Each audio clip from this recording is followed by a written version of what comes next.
बहुत बुरा अंत इसका होना है, और वो ये हताशा, निराशा, कुंठा इसकी साफ झलक रही है। तुमने अपने आप को नंगा कर लिया, तुम्हारा हिंदू धर्म से कोई लेना देना ही नहीं है, अन्यथा तुम इतनी बड़ी गलती न करते हिंदू धर्म के। लेकिन तुम्हारा बाप तो जमीन चोर था, तो जमीन चोर बाप की जमीन चोर औलाद, तुम्हारी औकात हो तो जरा उस आसमानी किताब के बारे में बोल के दिखाओ, जिस तरह से तुम बाहर हिंदू धर्म ग्रंथों को तोड़ रहे हो, मरोड़ रहे हो। अब क्योंकि मोदी, योगी और अमित शाह सब लोग बिल्कुल ताल ठोक कर उतर आए हैं, कोई काम चोरी कर नहीं पा रहे हैं, कोई सेटिंग वाला मामला चल नहीं पा रहा है, तो अब लड़ना पड़ रहा है। अरविंद केजरीवाल दिल्ली चुनाव से ठीक पहले इस कदर बौखला गए हैं कि वो रामायण में क्या है उसको भी गलत ढंग से व्याख्या कर गए। और जब उन्हें लगा कि यह मूर्ख बन गए कि भाई रामायण के बारे में भी आदमी नहीं जानता है, तो उसने इतना बड़ा क्या शब्द इस्तेमाल किया जाए, उसने कहा कि हमने जो बोला ना, इनको इसलिए बुरा लग गया कि रावण को अपमानित हो गया इससे। और उसके बाद चूंकि ये बेचैनी बताया जा रहा है कि इस कुंभ के बीच, कुंभ में जब योगी आदित्यनाथ 23 तारीख से दिल्ली में चुनाव प्रचार में आएंगे और उनका बटोगे तो कटोगे का नारा जो हरियाणा में चला, महाराष्ट्र में तो सुपरहिट हो गया, अब दिल्ली में ये कहा जा रहा है कि चूंकि कुंभ का सच जब सामने लोगों के सामने एकदम से साक्ष्य के रूप में होगा, तो फिर ये जो जातियों में बांटने का इसने जाट, यहाँ दिल्ली में देखिए किस घटिया स्तर तक उतरा कि जाट आरक्षण की बात करना शुरू कर दिया, अलग अलग घटिया लेवल की राजनीति शुरू कर दी। लेकिन ये त्रिपुंड लगा का खेल तो ये कि त्रिपुंड लगा के घूम रहा है, ये रामायण की बात कर रहा है, हनुमान भक्त बन रहा है।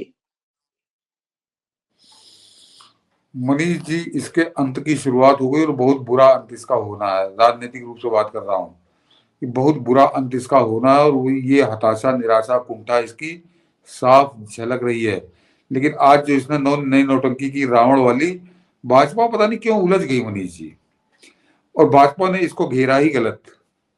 ये जब इसने कि रावण की प्रशंसा में नहीं, तुमने सनातन धर्म के एक धार्मिक ग्रंथ को तोड़ा है, मरोड़ा है, उसके साथ छेड़छाड़ की है, भद्दी छेड़छाड़ की है, तुमसे उस रामायण के अपमान के दोषी हो। तुमने रामायण की कथा बदलने की कोशिश की है जो आज तक कोई नहीं कर पाया। तुमने रावण को बता दिया कि वो सोने का मृग बन के आया था। तो ये बात मनीष जी, एक बात और बड़े अच्छे से है कि इसका मतलब ये क्रिप्टो क्रिश्चियन है, ये मदर टेरेसा के यहाँ पढ़ा लिखा है, और मेरे ख्याल से मदर टेरेसा ने इसका धर्म परिवर्तन कर दिया था। अन्यथा ये बड़ी सामान्य सी बात है, कोई बड़ी भारी ऐसी चीज नहीं है। मारी सोने का मृग बन के आया था, ये कक्षा 1 और 2 में जो बच्चा स्कूल जाता है उसको भी मालूम है, और जो एमए कर रहा है उसको भी मालूम है। तो इसके बावजूद इसको कैसे नहीं मालूम? तो इसका मतलब इसने हिंदू धर्म की कोई किताब पलट के नहीं देखी। रावण पे तो अभी आता हूँ।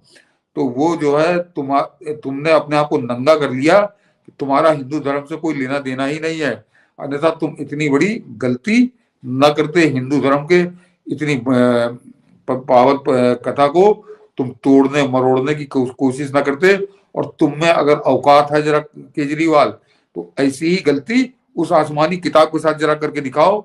जरा उस इबलीस के बारे में कुछ ऐसा कह के दिखाओ जिसका आसमानी किताब में जिक्र है, जो आसमानी किताब का मेन विलन है। तुम्हारी औकात नहीं, न तुम्हारी औकात है, न तुम्हारे जमीन चोर बाप की औकात है। जो जमीन चोर बाप अपने बहन की जमीन कब्जा करके बैठ गया, जिसकी बहन तुम्हारी बुआ और उसकी बहन वो कैसे दर दर घूमी है, ये अखबारों में कहानी छपी थी। उसके बाद बेशर्म न्यूज चैनलों ने क्योंकि उस कहानी को दबा दिया, उसका आज तक जिक्र नहीं करते। लेकिन तुम्हारा बाप तो जमीन चोर था, तो जमीन चोर बाप की जमीन चोर औलाद, तुम्हारी औकात हो तो जरा उस आसमानी किताब के बारे में बोल के दिखाओ, जिस तरह से तुम बाहर हिंदू धर्म ग्रंथों को तोड़ रहे हो, मरोड़ रहे हो। लेकिन इसके शातिराना खेल को देखिए, वो जो टिकट ब्लैकिया से लेकर के आजकल तो अब नए नए पहुंच रहे हैं, सबने एक नैरेटिव चलाया कि रावण के खिलाफ, रावण भक्त हैं। और बीजेपी सचमुच आप कह रहे हैं, बीजेपी उसी में उलझ गई। इसको तो प्रेशर डालना चाहिए कि जिस तरह तुमने हिंदू धर्म ग्रंथ की गलत व्याख्या की, जानबूझकर की। ऐसा नहीं कि ये इंजीनियर है, इसको पता नहीं होगा। ये हनुमान भक्त खुद को कह रहा है कि मैं बचपन से हनुमान भक्त था, जबकि दूसरा वीडियो में कह रहा है कि मैं तो भिगोर नास्तिक था, इंजीनियर बना नास्तिक हो गया। तो ये दोगलापन जो इसका है, इस दोगलेपन का जवाब तो मुझे लग रहा है कि दिल्ली बीजेपी को जिस रूप में देना चाहिए, इसको पूरा घसीट करके, कॉलर पकड़ के, कि तुम एक बार इसकी भी व्याख्या करके दिखा दो। मतलब ये थेथरा ही देखिए कि गलती मानने को तैयार नहीं है। नहीं नहीं, असल में मनीष जी उसकी भी आग लगी हुई है, और दिल्ली भाजपा की भी बड़ी मनीष जी क्या कहूँ असमंजस में है कि 10 साल तो उसने इससे लड़ाई लड़ी नहीं। 10 साल तो जो मैं कहता रहा हूँ बिल्कुल वही है, होता रहा। अब क्योंकि मोदी, योगी और अमित शाह सब लोग बिल्कुल ताल ठोक कर उतर आए हैं, कोई काम चोरी कर नहीं पा रहे हैं, कोई सेटिंग वाला मामला चल नहीं पा रहा है, तो अब लड़ना पड़ रहा है। तो लड़ना पड़ रहा है तो आदत तो छूटी हुई है। 10 साल से तो एक तरह से सत्ता सुख में ही थे, केंद्र में मोदी थे ही, यहाँ पे अपनी सत्ता थी, थोड़ा नाम नहीं था, बस काम धाम सब चल रहा था। तो वो आदत छूट चुकी है कि कैसे लड़ा जाए, इस खासकर जैसे दूर से। और इस धूर्त को भी केवल इसीलिए आग लगी हुई है कि इसने ये सोचा ही नहीं था कि चुनाव में इसको ये सामना करना पड़ेगा, क्योंकि ये तो सोच रहा था कि वैसे ही चलेंगे जैसे 2015 में भाजपा लड़ी थी, 2020 में लड़ी थी, ऐसे ही 2024 में भी लड़ेगी। लेकिन वो प्रत्याशी सिलेक्शन से लेकर और किस तरह का प्रचार होगा, ये इसकी समझ में अब आएगा। और खासकर अभी जब 23 तारीख को योगी आदित्यनाथ उतरेंगे मैदान में, तब इसका वो एक नया एंगल देंगे, और जिसका इसको जवाब सूझेगा नहीं। बिल्कुल, इसको इसको औकात तो मुझे अच्छा लग रहा है कि ये प्रवेश वर्मा बढ़िया दिखाई दे रहे हैं। मुझे सबसे अच्छा स्टाइल लगता है इसको इसी की भाषा में प्रवेश वर्मा का जो मुझे सबसे अच्छा लग रहा है, इस आदमी को जितनी जितनी इसकी हैसियत है, ये जिस तरह से शीला दीक्षित का अपमान करता था, बदतमीजी करता था, इस कैसे ना कि बदतमीज को आपको उस दिन आपने कहा था नंगे को नंगे के स्टाइल में, एक प्रवेश वर्मा है, इसको उसी स्टाइल में बता रहे हैं। और मुझे लग रहा है कि दिल्ली में इसकी हार नहीं, सिर्फ नई दिल्ली में इसकी हार नहीं, बुरी तरह से हार, और इस पूरे पार्टी की ऐसी हार की, क्योंकि ये विपक्ष जैसी चीज की हैसियत ना रख पाए। वरना दिल्ली में ये उत्पाती गैंग दिल्ली में विपक्ष में रह करके भी ये ढंग से काम करने नहीं देंगे। तो प्रवेश वर्मा मुझे लग रहा है कि इसे सही दवा पिला रहे हैं, और वही इसका सही ढंग का इलाज है।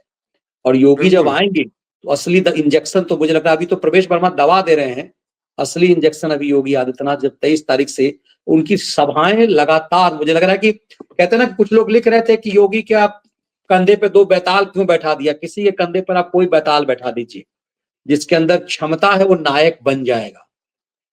बीजेपी शासित तो कई राज्यों के मुख्यमंत्री हैं, लेकिन हर विधानसभा के उम्मीदवार योगी क्यों मांग रहा है, और पूरे दिल्ली में योगी की सभाएं तय कर दी गई है। अरे मैं उनको जवाब दे दूं कि योगी आदित्यनाथ पूरे देश में तो छाए हुए हैं। मोदी के बाद अगर सबसे लोकप्रिय नेता कोई है भाजपा में दूसरे नंबर पे, तो योगी आदित्यनाथ हैं। और उसके अलावा उनकी विदेशों में भी लोकप्रियता पहुंच रही है। खासकर जो एक है तो विदेशी, कि मैं नेपाल में भी बात करता हूँ तो योगी वहां पे भी फुल फॉर्म पे हैं, पूरी लोकप्रियता उनकी है। और उनके कंधे पर जिन वैतालों की आप बात कर रहे हो, वो वैताल अपने मोहल्ले चुनाव जीतने की हैसियत में नहीं है, हार चुके हैं। मैं कोई मजाक में नहीं कर रहा, वो वैताल अपना चुनाव हार चुके, लोकसभा हार चुके, विधानसभा हार चुके, तो नाक कटाए बैठे हैं। तो ये वैताल चाहे कंधे बैठे रहे चाहे जहां बैठे रहे, कोई फर्क नहीं पड़ना। योगी का कद बहुत ऊंचा हो चुका है, और अभी तक के जो लक्षण मुझको लग रहा है कि उससे लगा कि वैतालों की भी समझ में आ गया है। बिल्कुल, और ये समझ इसीलिए असली बैताल जो दिल्ली में बैठा है उसे समझ में आ गया है। वो खौफ में है योगी आदित्यनाथ की, एकदम से लग रहा है कि वो नर्वस 90 का शिकार हो गया है। नहीं नहीं, अभी योगी इस की वैताल एंट्री नहीं हुई है, उससे पहले वो पागल हो चुका हुआ है। नहीं मनीष जी, दिल्ली वाले वैताल का तो 23 जनवरी को पहली मीटिंग है योगी आदित्यनाथ की, और सुपर ऑपरेशन इसका करेंगे। और 23 जनवरी से 1 फरवरी तक, 1 या 2 फरवरी तक उनकी डेट तय हो चुकी है कब कब उनको मीटिंग करनी है। 5-6 मीटिंगें, 5-6 दिन वो करेंगे प्रचार, और उनमें इसको चीर 14 फाड़ के। रैली बताया जा रहा है कि 14 रैली है योगी की। हाँ तो हाँ, सोचिए, वो 5 दिन, एक दिन में 3-3 करेंगे। तो वो आप इस बात को पक्का मान के चलिए कि 5 रैली में 5 दिन में योगी आदित्यनाथ चीर फाड़ के चिथड़ा कर देंगे इसको, क्योंकि ये जितनी नंगई ये करता है ना, उस नंगई का जवाब देना उनको आता है।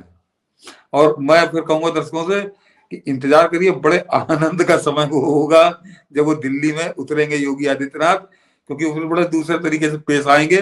वो बहुत दिनों से देख रहे हैं इसको। और एक उदाहरण आपको दिए देता हूँ कि इस गैंग पे, इस पूरे गैंग पे कितना खौफ है योगी आदित्यनाथ का, कि एक वो सोमनाथ भारती है, वो गया था, उसको एक दिन उस पर लठ चला तो भागा, तो आज तक घुस के दोबारा उत्तर प्रदेश में नहीं घुसा। ये टिकट ब्लैक टिकट किया ब्लैक अभी। किया।